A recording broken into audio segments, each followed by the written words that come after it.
दोस्तों, देश में कोरोना संक्रमण की दूसरी लहर की रफ्तार अब काफ़ी धीमी पड़ चुकी है। पिछले एक हफ्ते में रोजाना संक्रमण के आंकड़े 1 लाख से कम आ रहे हैं। इसी क्रम में कई राज्यों में लगी पाबंदियों में भी ढील दी जाने लगी है और हालांकि संभावित तीसरी लहर की आशंका अब भी लोगों के लिए चिंता का विषय बन चुकी है। तीसरी लहर अब आएगी, कब आएगी, ये कितनी गंभीर होगी और किन लोगों को इसके विशेष सावधान रहने की ज़रूरत है।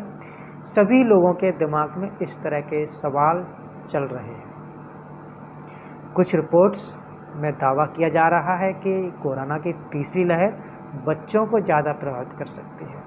हालांकि एम्स ने इस तरह की आशंका को नकारा है।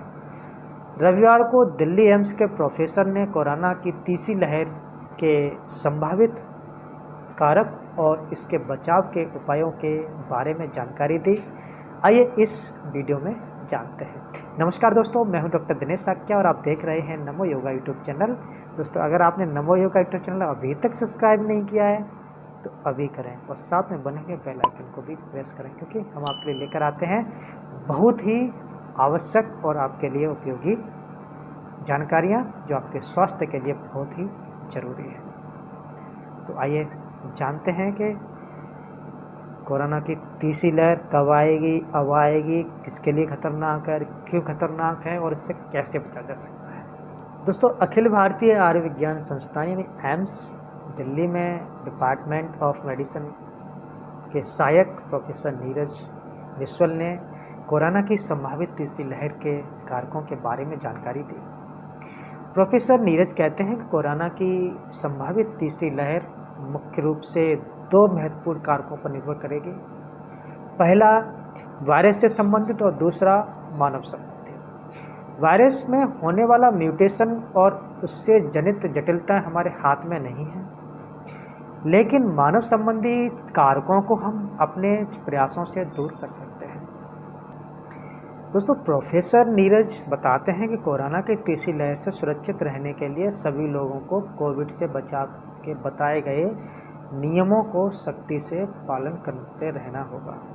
इसमें की गई लापरवाही के गंभीर परिणाम हो सकते हैं।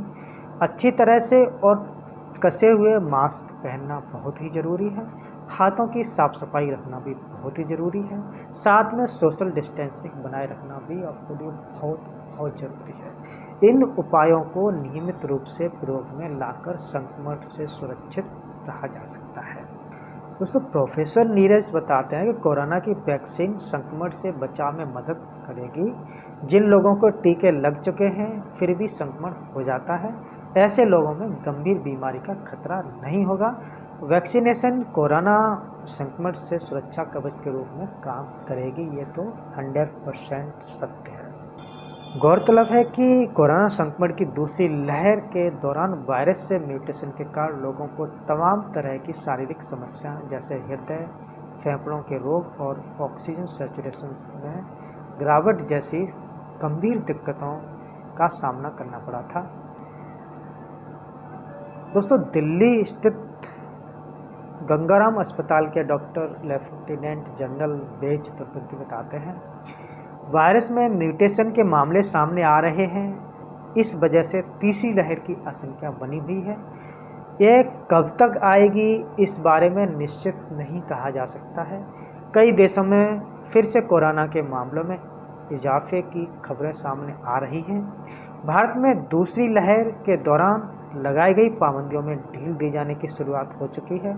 ऐसी स्थिति में सरकार और लोगों की जिम्मेदारी है कि कोरोना से बचने के सभी नियमों का सुनिश्चित पालन ठीक रूप से करें और अगर नियमों का सही ढंग से पालन किया जाए तो कोरोना की तीसरी लहर क्या चौथी भी लहर को हम रोक सकते हैं। उसके असर को कम जरूर किया जा सकता है।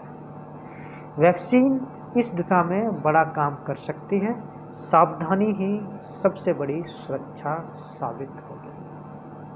तो दोस्तों, तीसरी लहर का इंतजार न करें, सावधानी बरतें। जो भी कोरोना संबंधित प्रोटोकॉल्स हैं उसको ज़रूर फॉलो करें। तो मुझे उम्मीद है कि आपकी वीडियो ज़रूर पसंद आई होगी। तो अभी सब्सक्राइब करें और साथ में बने हुए बेल आइकन को भी प्रेस करें और अधिक जानकारी के लिए हमारी वेबसाइट namoyoga.in पर विजिट करें।